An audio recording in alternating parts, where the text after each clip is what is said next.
Hey, Forrest here. Nothing like getting paid. And with ICCU's mobile app, I can deposit checks or accept Zelle payments so the money hits my account fast. I just wish there was an app for mowing the rest of these lawns.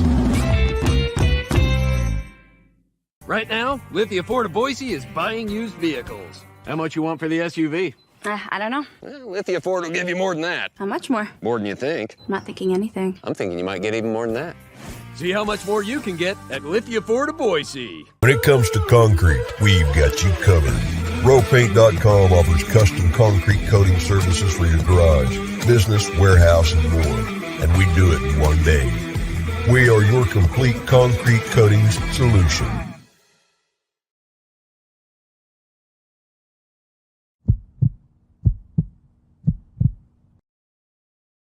This is Bronco Nation News Live. The best interviews, the most informed opinions, the latest breaking news, all from the top Boise State insiders. Joining BJ Rains today is KTVB Sports Director Jay Tust. Check him out on Twitter at KTVB Sports Guy and make sure to check out KTVB.com.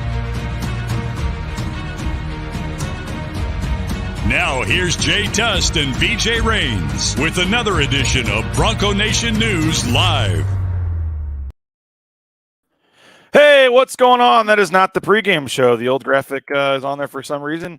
I guess it could be an early pregame show for tomorrow's basketball game. We got Jay Tust, sports director over at KTVB. My name is BJ Rains. This is Bronco Nation News Live here at BroncoNationNews.com. Appreciate you for checking us out for a Tuesdays with Tust edition. Going to talk a little football, going to talk some basketball, and Max Rice going to join us in just a little bit to preview the season opener tomorrow. South Dakota State. Jay Tust, happy Tuesday, man. How's it going?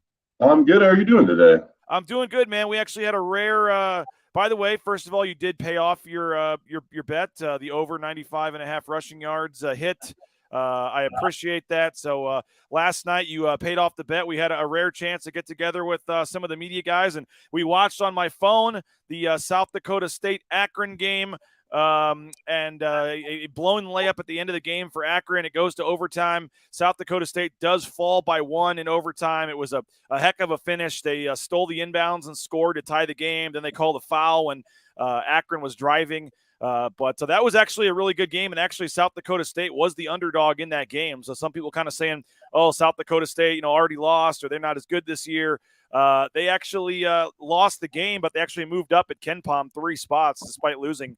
But that was a great mid-major game last night. Akron's right around, closing in on the top 100 at KenPom. So that was a great game, and they lose by 1 in overtime. But now they'll have to fly all the way across the country from Ohio to Boise today and play Boise State tomorrow night. What do you make of South Dakota State getting a game in but losing in overtime, and how that might all impact tomorrow's game? My take is who did their schedule? Their first 5 games, actually. They have a neutral site game against St. Bonaventure, and then they go to Arkansas, I believe, next week also. That's got to make that money, man. Summit League. Yeah, Summit League budget. That is a tough turnaround. Play in Akron on Monday and then get to Boise to play by Wednesday. I mean, that's a tough turnaround. So they're testing their guys early on. That's crazy. Yeah, we'll get back to talking basketball here a little later in the show. Again, Max Rice is going to join us as well. But did want to briefly get your thoughts, Jay, on the football team. Obviously, the loss to BYU on Saturday. We saw your tweets on the Tust Stats on Sunday. Kind of turning the page to Nevada on Saturday. But you can take it in any direction you want with the football team. Your thoughts on the loss, on looking ahead, or where they sit, or what we heard yesterday from Cutter and or Danielson. I do have one clip from Cutter, but the final clip actually to one of your questions. But go, where do you want to take this? We'll start on defense first, just because I think that that was a little bit of a surprising effort from the Boise State football team. Going in, I really thought that Boise State's advantage in that game was going to be their ability to tackle. If you look at some of the metrics over the course of the entire season, Boise State was one of the best tackling teams in the entire country. And that's actually an area where BYU had struggled a little bit. And, George Halani and company, especially George Halani and Ashton Genty, they're really good at breaking tackles. I just kind of thought that might be where their competitive advantage would lie in that matchup. But it turned out they flipped the script completely. That was Boise State's worst tackling effort of the season. They got killed in the screen game. BYU was, 6 for 6 for 97 yards on screen passes, including a 48-yard touchdown. They also had a 29-yarder that would eventually help lead to that game-winning score for BYU. So those are some areas that, Boise State really struggled. I will say this, BJ, it is kind of interesting. Like, you can't just eliminate the screen game, but you see 377 yards. That's a lot of yards passing, right? But at the same time, if you take out that screen game, which is more traditional, coverage by your defensive backs, I'm not saying it was good by any means, but for Jaron Hall to put the ball in the air, that would have been 36 times for 280 yards. That's not terrible. No, that's not terrible, but I just think injuries have also started to stack up. I mean, this is nothing against Gabe Hunter, but we get the 2 deep depth chart every week, BJ. Gabe's never been on the 2 deep. And he played as much as any defensive lineman basically. I mean, Scott Matlock played like almost the entire game too, but he played more snaps, Gabe Hunter. He played more snaps against BYU than he did the rest of the year combined. I mean, and you have Ty Tanner playing a ton of snaps as well. Yeah, Ty Tanner. I mean, same deal. He played more snaps on defense than he had in his whole Boise State career. He's a redshirt freshman walk-on linebacker. I think Ty's got a bright future. Like I think he's like the next like Idaho gem that was under recruited that Boise State was able to quietly get to come there, and he's going to be a really good player for them. He might have to be a good player for them sooner than they even anticipated, depending on the health of Zeke Noah. Zeke was banged up in that game. He fought like hell at times to stay on the field, it sounds like. It was interesting that, Spencer Daniels said something along the lines of, we pray that he has a speedy recovery. So that was a little alarming, I would say. So I don't know if a speedy recovery is by Nevada or if he did kind of bite his tongue a little bit of what he wanted to say. Yeah, I don't. We're gonna have to wait and see. Let's switch to offense real quick. We met with Dirk Cutter yesterday. A little fired up, Dirk Cutter. You got him going there with your question at the end of the presser. We'll just hear a snippet of Dirk Cutter. You can preface this with what you were trying to ask here. Oh no, I just as an offensive coordinator, he get asked a lot of questions and who's doing what and who do you want to get the ball to and all that stuff. Ashton Genty had 1 carry in the first half. I remind you that they only ran 16 first half plays against BYU because they couldn't convert third downs and the offense couldn't stay on the field.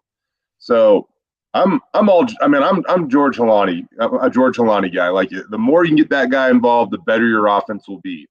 That being said, when this offense is clicking and has a rhythm, Ashton Genty just plays this really impactful little role, and it never really felt like they got to the point where they could involve him and get on that role. And so it wasn't necessarily about, I wanted to ask Dirk, not necessarily about getting Ashton touches, but how important is it to get the offense to the point where he does receive those touches? And I guess this is what he had to say. Yeah, it's important. But, okay, so far, Taylor needs to run more. Ashton needs more touches. We're happy that Latrell got involved. Steph Cobbs is pretty good. A couple weeks ago, we wanted Riley to get more touches. So, I mean, I've been doing this a long time. I've been talking to groups like you a long time. The object of the game is to win the game. No matter how you do it, no matter who gets the touches, that's the object. We came up 3 points short, and I didn't do a very good job in the first half. Our team played pretty darn good in the second half. Our offense played good in the second half. We got to start faster, and we got to turn over those third downs. We got to convert those third downs. If we do that, we'll have a chance to win every week, and that's what I'm here to do, is help us win games. I didn't do my best, but who gets the touches? That's not my main issue. Getting in the end zone is my main issue. All right, guys, have a great one. Kind of was a nice easy walk-off. I thought he might storm off or something. But, yeah, it was great stuff there, and we appreciate Dirk for his honesty. And, I don't think – we've talked a lot about it, but, they don't care if they don't have a sheet going. We have to get George Jelani this number of touches. We have to get – and you're right. It came down a lot to the 16 plays. They had 3 3-and-outs in addition to the touchdown. But I do want to switch gears and talk some basketball, Jay. We'll have plenty of time all week to talk football and get ready for the game on Saturday against Nevada. But a big week for basketball as well. Max Rice going to join us here in a couple minutes. Do want to remind you we're broadcasting from the Cutwater Canned Cocktail Studios. Check it out. Cutwater Canned Cocktails, one of their more than 30 pre-made premium mixed cocktails right there at your local gas station or grocery store. Check them out. I recommend the Pina Colada, the Mai Tai, the Long Island. I recommend them all, but the margaritas are good as well. So check them out. Cutwater Canned Cocktails. We appreciate Ridley's Family Markets as well. ShopRidleys.com. 13 Idaho locations. They got the at-home shopping, the Skip app, the home delivery, all that great stuff. Check them out. Find a location near you at ShopRidleys.com. The Blue and Orange Store tomorrow. We'll be doing a live show from the Blue and Orange Store with Travis Hawks and myself, and who else we got on there? Winston Venable. We got Matt Bauscher. We got a heck of a show coming up tomorrow, so we're checking that out, and that'll be tomorrow at 9 o'clock. Don't miss our special season preview for the basketball team at 9 a.m. tomorrow. So that'll be Blue and Orange Store, and we appreciate the Blue and Orange Store for what they are doing for Bronco Nation News. As I mentioned, Matt Bauscher, #1 ranked realtor in the Treasure Valley.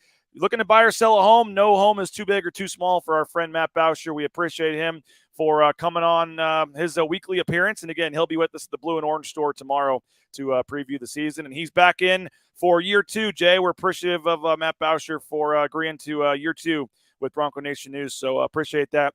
Going to get to Max here in just a minute or two, Jay. But overall, season opener tomorrow. We mentioned South Dakota State coming in off the 1-point loss. Obviously in overtime last night to Akron, but just in general, the start of a new season, coming off the Mountain West title, it's exciting time, and for Boise State fans right now. What are you looking at in this game tomorrow, and I guess just in general early in the season, seeing from this team as they get rolling here?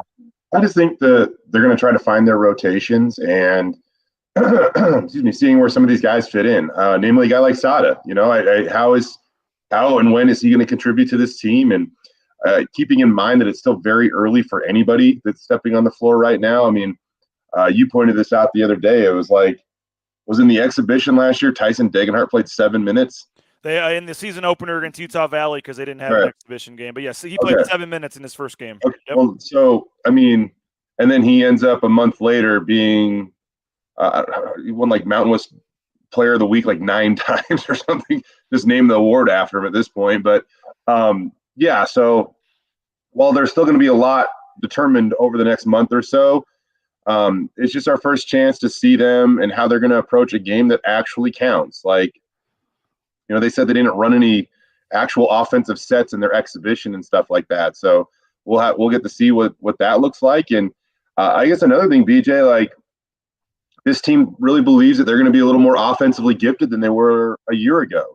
So are they going to be a team that plays, games in the low 60s or in the mid 70s? And I guess pace and tempo might reveal a little bit of that this evening. Well, let's not waste any more of our time, our guest time. We appreciate him for joining us. Let's bring on the aforementioned Max Rice. There he is in the team room, probably watching some film, taking a break to chat with us. Max, we appreciate it, man. How's it going?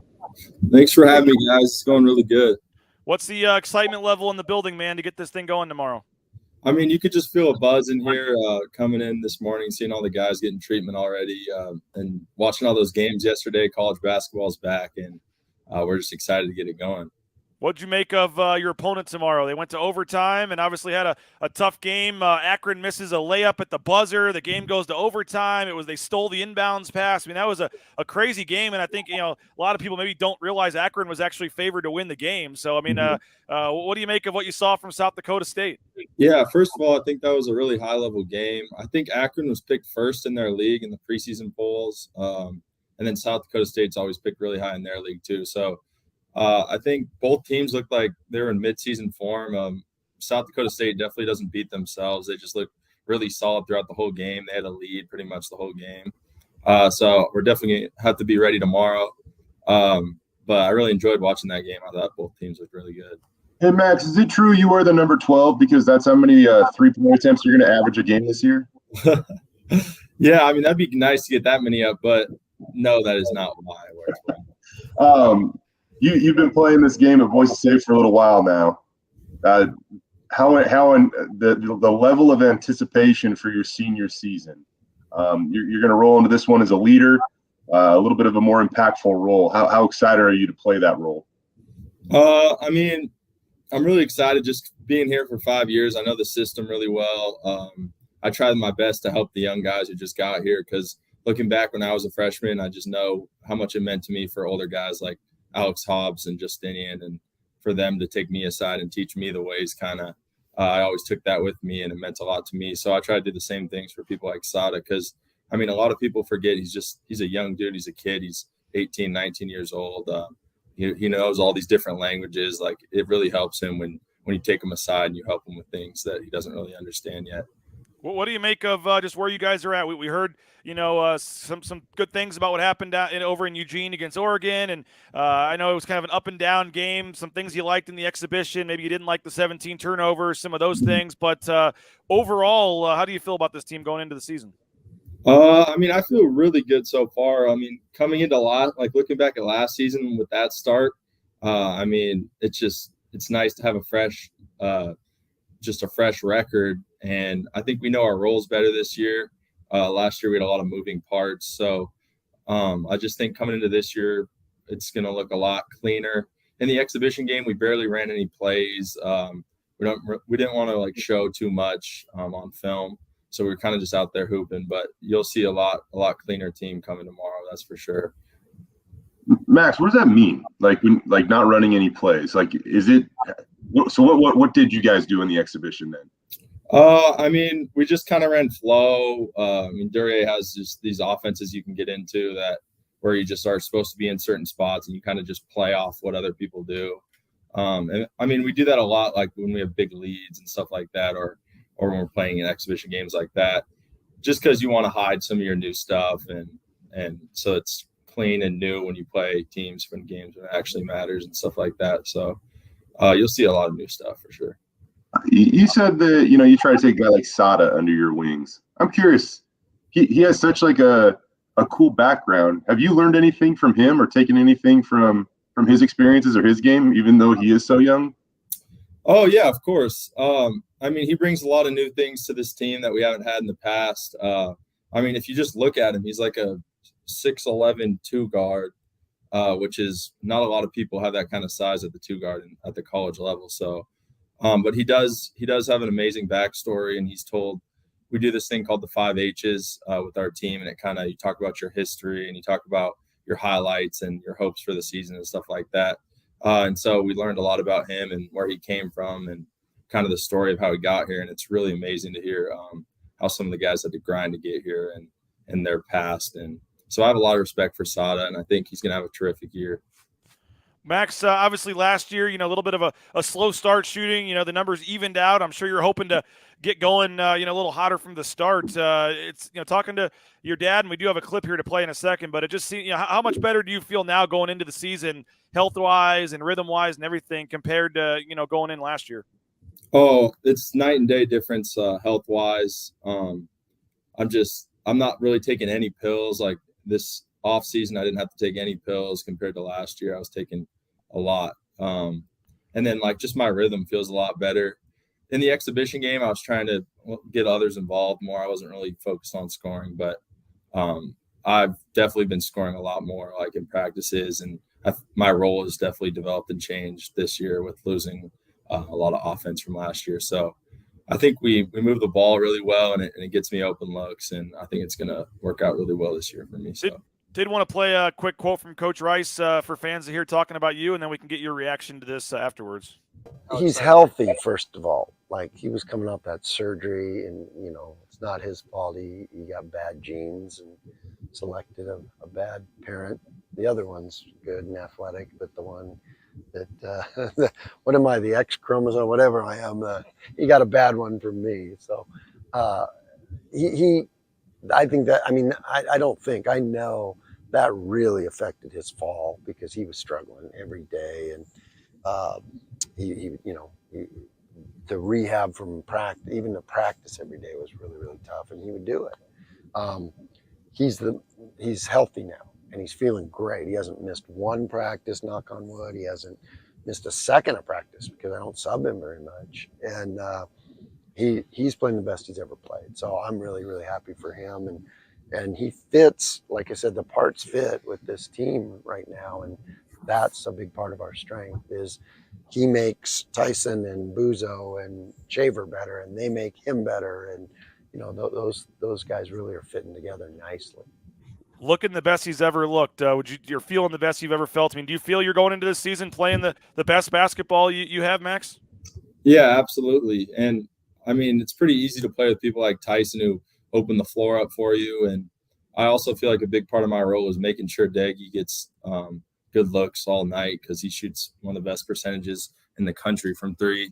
And then Buzo obviously is coming from Tech, looking for a bigger role too, and he's not afraid to let it fly too. So I think it's just finding a balance between getting those guys great shots and then also finding my own looks too throughout the game. I think it's going to work really well for us, and we'll see tomorrow. So I want to ask you about the offense in just a second here, but as it pertains to your health, I remember talking to football guys over time, and these guys that are coming off-season surgeries, and it's so difficult for them to play catch up physically and play in games.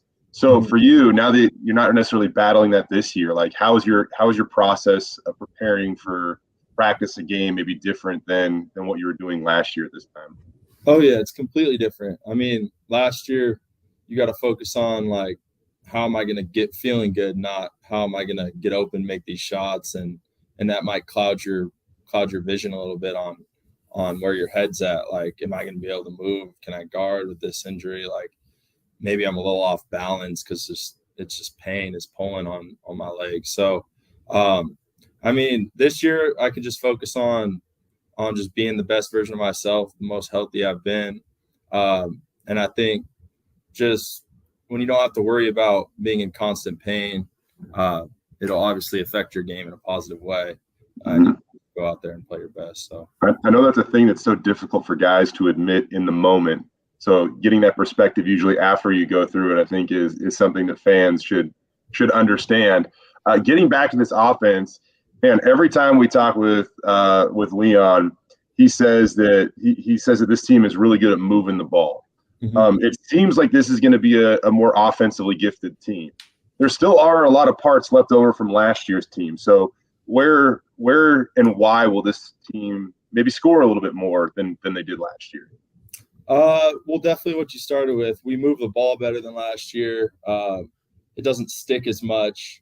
And then I think last year, a lot of the times, like we wouldn't really get great shots. We would kind of just punt and then get back on defense. And that's why our defense was one of the best in the country too. We'd always be back and set. This year is going to be a little more up and down. I think our defense is still really good, but I think it'll be a little more up and down, faster pace, a little bit more higher scoring as well too. You mentioned Tyson, man, and it sounds like he's just ready to have if last year wasn't the breakout season, then I guess this year technically could be. I mean, you just look at, what do you have, 18 or 19 points on like 8 shots in the exhibition game, and it was just a quiet, like 18, 19. You look up and you're in the score sheet after the game, like he had, 18 points, whatever it was. Like, wow. Like, we heard he's improved his 3-point shot, and then he goes out and goes 3 for 3. I mean, is this I don't know if the year of Tyson Degenhardt's the right word, but I mean, is he going to really emerge like as a national star this year, you think? Oh, absolutely. I think everything he does, all his preparation is going to pay off this year, especially. He, just like you said before he came on, he barely played at the start of the season last year. And then he never gave up. He kept going, kept pushing, finally broke through. This year, you're going to see that from the very start. Obviously, you saw in the exhibition game what he did. That's every day for him. He always shows up. You can always count on him. I mean, playing with a guy like that is a dream, man. He's so easy to play with. He's always in the right spots.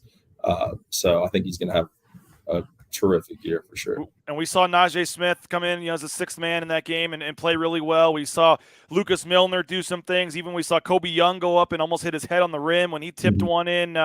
Maybe for fans, that some of those guys that didn't play as much last year that are going to have some roles this year. What are you seeing from some of those guys? I mean, you're going to see a couple new faces for sure. Kobe brings great defense. He plays super hard all the time, very athletic. We're going to need him on the boards too. He's a good rebounding guard. And then let's see, obviously we got Sada, super demigod build, can shoot, rebound, pass. He can do it all. He's going to be really good too. And then Buzo, you kind of saw him in the exhibition. He's just an aggressive scorer, plays super hard on defense. And then Jace played really good, actually. I think you'll see just a dude who plays really hard, gets up into the ball. He's going to be great backup for Shaver if he ever gets in foul trouble too. And he'll be a guy you can rely on down the stretch too. He doesn't make many mistakes. So we got a lot of new pieces that are going to make big impacts throughout the season for sure. You know, BJ was asking me earlier what I'm looking forward to seeing early in the season. And it's kind of an underlying yet important, attribute of your guys' team. That's defensive rebounding. When Leon Rice has good teams at Boise State, you guys crush the glass. Mm-hmm. What will it take for this team to rebound the ball well on the defensive end? And do you guys have the personnel and the dudes and the tenacity to get that done? Yeah, well, we lost one of the best defensive and offensive rebounders in the country in Mladen. But, we preach it every day in practice, how important it is to out-rebound your opponent. And I think we did a pretty good job in the exhibition, but we can definitely take another step up just in our rebounding numbers and how we evaluate those. But I think we got the pieces to be a great rebounding team. Leon always talks about how good rebounding teams have good rebounding guards. So I'm always trying to get in there and get a couple. But we definitely work on that every day, and that's one of the things we focus on for sure. One more from me, Max. Remind me, how old were you when the family moved to Boise and you started watching Boise State basketball? I think I was going into fifth grade. So what is that, like 11, 12? Yeah, 10, 11, something like that. So you've been around the program quite some time. Mm-hmm. To see what the administration is doing in their push to pack what they're now deeming the X, kind of it seems like a new nickname is emerging, and season tickets are they're darn near sold out for season tickets. Have you ever seen the energy and support like this around Boise State men's basketball before? And what does it mean to the guys in the locker room to witness some of this? Yeah, I think the administration deserves all the credit for getting the buzz around the city kind of going and selling all these tickets. I think Jeremiah Dickey does an amazing job with that. And just kind of watching the evolution over the years, like it grows and it grows and it becomes more and more of also a basketball school along with football. So I think we're really excited to see the showing tomorrow night and just kind of feel the buzz in the arena. I think it's going to be a pretty good crowd is what I'm hearing. But I think over the years it's grown every year. We're getting more support. We're winning more. So I think everything's heading in the right direction for another step up this year. Final thing for me, Max. I mean, you won't say it, but I will. I mean, that place should be sold out tomorrow night. Coming off a Mountain West championship, best team in school history last year, and you got a lot of excitement going into this year. Saturday's game, there's some, decent number of tickets still available against Wazoo at Downtown Arena. I mean, I guess final question: if someone's on the fence here, if they didn't what they saw last year, you would think would be enough. But if you were the one that was hawking tickets out on the street, what's your sales pitch as to why this team's going to be exciting and be worth people's money to come watch them play? I think the biggest thing is just we're going to play hard. It's going to be fun to watch. It's going to be a lot of up and down. And then it's just going to be a fun journey to come along with us. We got a bunch of fun new guys to watch and then a good old core. So I think we're going to win a lot of games. It's just going to be enjoyable. I think there's not much else to do on a Wednesday night. Just come down, support, be a part of this journey. I think we're going to have a really good year. Yeah, they're selling balcony tickets for $10 tomorrow. So, yeah, Pack the X should be a fun time. Max, we appreciate your time as always. Good luck getting off to a strong start for you and the team tomorrow, and we'll see you down at Extra Mile Arena. Actually, we'll see you down for practice here in an hour. But appreciate your time, and we'll see you tomorrow at Extra Mile Arena, man. Yeah, thanks for having me, guys. Appreciate it, Max. There he is, Max Rice. Jay, one of the big keys to the Broncos this year as they try to get this thing rolling and get off to another strong start. Yeah, I did go back to the question you asked earlier. Rebounding has really defined some of these Leon Rice teams, and it's such like an underlying storyline because they're never like the biggest, dudes off the bus. This year might be a little bit different because they do have a lot of size. But that is one thing that if you go back and you look at the wins and losses, so oftentimes if they win the rebound margin, they got a great chance of winning the game itself. So losing Mladen, I think that particular part of his game is going to be a important role to replace. And who steps up and does that? I mean, Sada obviously has tremendous length. Mo, same deal. I mean, he has every bit of it, but Mladen went out and proved it, I guess, and that's just there's something within that dude that he didn't care if he scored 2 or 20. If he was getting it done on the glass, he knew he was helping his team. So, do they have that character of selflessness and toughness that they're going to have to replace with a guy like Mladen? We can't get to all the questions that came in, but I'll try to get a few quick ones here. And Jay, Blake says, how many guys could play the 5? Is it going to be by committee? Size-wise, looks like 4 or 5 guys could play inside. I mean, I think you're going to have a combination of Mo Silla and Lucas Milner play most of the time. But in certain situations, I think Tyson Degenhart could play the 5, and they could play small. Yeah, I mean, you heard Max saying if they think that they might be able to run a little bit more this year. You kind of think that they have a little bit better depth, and if that's the case, then they could put Daggy at the 5 even and get up and down the court a little bit. So those are all things that will be interesting. I wonder how soon we see stuff like that. Like Max was saying, you don't want to tip your hand, and it's not like you're going to save anything to not win a ball game, but you just wonder how they kind of figure that out and when they want to try stuff like that.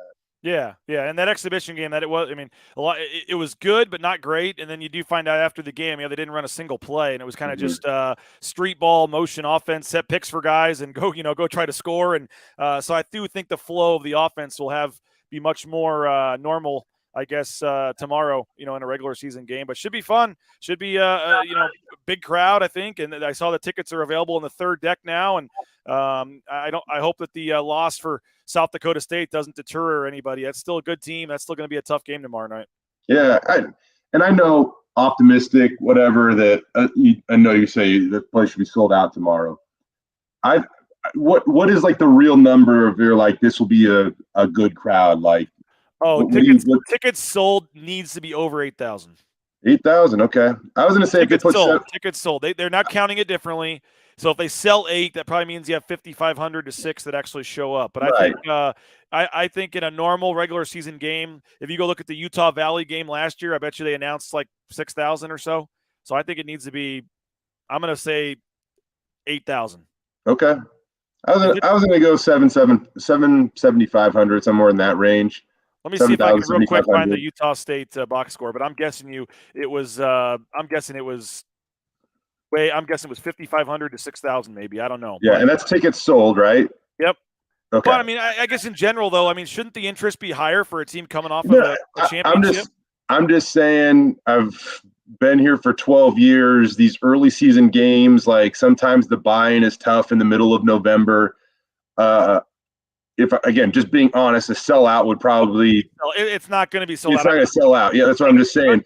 But I think as they build this thing forward, I think if you put 7,500 in there tomorrow, that is a very quality start to the season. And next year that number needs to be 8, and the year after that it needs to be 85. But it just as they build this thing, I think that would be I would consider that a successful crowd. They and knowing that 7,500 fans in there, they make that. I mean, that place will be noisy if they have that many people in there tomorrow. I just looked it up, and Derek confirmed it here, dude. They actually had 74-57 last year against Utah. Wow. Okay. If I remember right, the student section was packed. They had some games after the first game where it came back down for a while, but they did put a lot of effort into that first game last year. And I remember the student section being full and being a little surprised. Okay. But all right, I'm setting the bar too low. I'll go with you then. 8's fine. I'm good with that.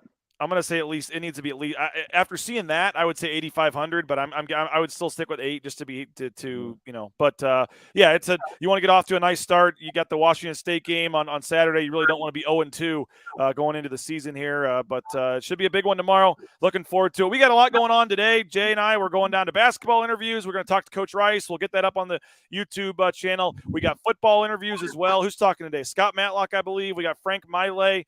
I forget the other player, but we'll get those up on the YouTube channel as well.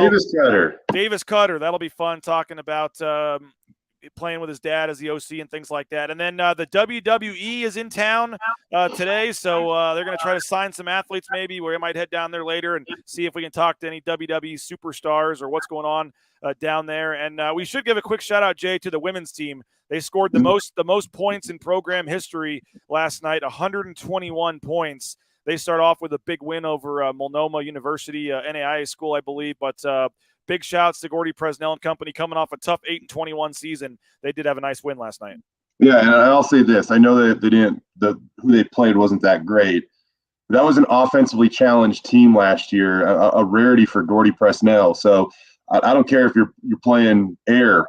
121 is 121. That's an encouraging sign for that group of women, I would think. I think it was 16 made threes, which was the second most in program history. This is a joke, by the way. They made more than 16, but I don't even know if they made 16 threes in all Mountain West Conference play last year. They just really struggled to shoot it last year. So the fact that they were able to go out and do that, I just think is a very, very encouraging sign.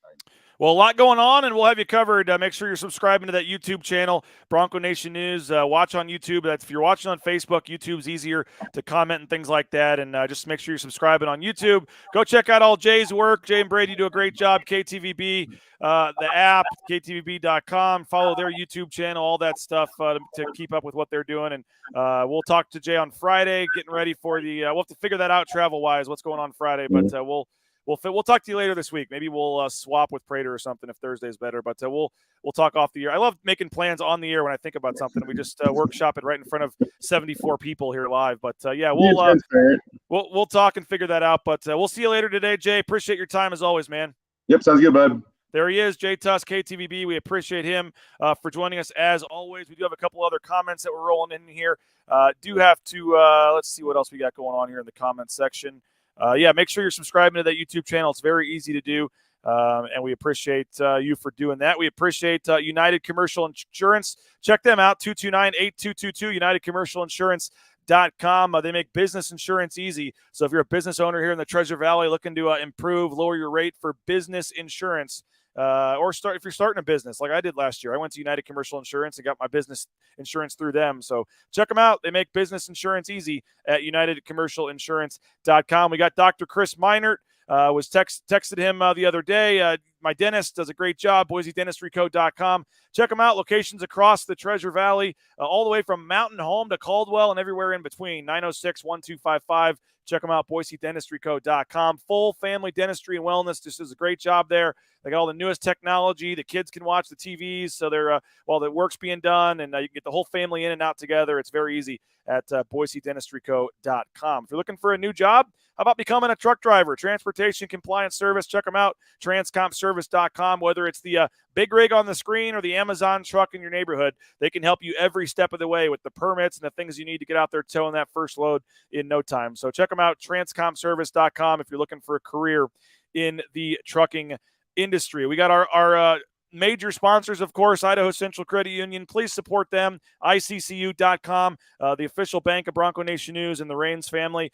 Couldn't be happier that we made the switch, and really thankful to Idaho Central Credit Union. So check them out, ICCU.com. Row Paint, our title sponsor. They're doing some great work right now. If you live in the Twin Falls area, they're offering 23% off. You got to type in the promo code BNN Twin 23. That's right, BNN Twin 23 in the promo code, and they're going to give you a great deal on what they're working on there at Row Paint. And again, they're trying to do some things in the Twin Falls area and help keep some of their painters and contractors working there. So please check them out, and would love to help get them some business as our title sponsor. We love everything that they're doing. Again, check them out, ROEPaint.com. Lithia Ford of Boise as well. The season of snow and ice is on the way, but trips to the slopes or driving the kids to school shouldn't feel like risky undertaking. Say yes to adventure this winter with an all-wheel drive vehicle from Lithia Ford of Boise. Show Mother Nature who's boss in an all-wheel drive model like the Ford Escape, Ford Edge, Ford Bronco, Ford Explorer, and more. Choose the model, color, trim level, and options that best suit your wintertime needs. Your Ford, your way. You can order today at lithiafordboise.com. That'll wrap it up for today's show. Appreciate everybody for checking us out. Going to head down to Boise State. Again, we're talking to Leon Rice here in about 45 minutes, and then we're going to do some football interviews, and then we're going to, again, do the WWE. We got a lot going on today. Hopefully you're checking out BroncoNationNews.com. We got a story up there right now on Spencer Danielson taking the blame for the defensive struggles against BYU. We'll have stories up today previewing the basketball season, talking football. We got a lot going on at BroncoNationNews.com. So hopefully you're considering that subscription. I do have a few Blue and Orange Store gift cards left. If you sign up for the yearly subscription, $70, I will give you a $25 gift card to the Blue and Orange Store. And there may be a flash sale coming tomorrow. To celebrate the start of basketball season. So if you're thinking of subscribing, tomorrow might be the day you want to jump in and do that. Well, we're offering our best deal yet. So tomorrow's the day. We'll announce it on the show, and then we'll have it on social media as well. So have a great day. Appreciate all of our sponsors. Appreciate everybody for checking us out. And hopefully you're liking what you see at Bronco Nation News, and hopefully we'll continue to keep growing this thing and make it better. But appreciate all of you. Have a great rest of your day. And again, tons of content coming to the YouTube channel, all the press conference video and all that stuff. We're going to dump that on the YouTube channel this afternoon. We'll have stories on the website, all kinds of stuff coming. So make sure you're checking out BroncoNationNews.com. Tomorrow, I'll be live at the Blue and Orange Store at 9 a.m. The mall's not open, so you can't come. But big show tomorrow. We got Winston Venable. We got Travis Hawks in the Blue and Orange Store. And then we got Matt Boucher. So we're going to talk basketball, football, and have a big show tomorrow to kick off the season. So don't miss it tomorrow at 9 a.m. So have a great day. We'll talk to you later. Bronco Nation News, BroncoNationNews.com.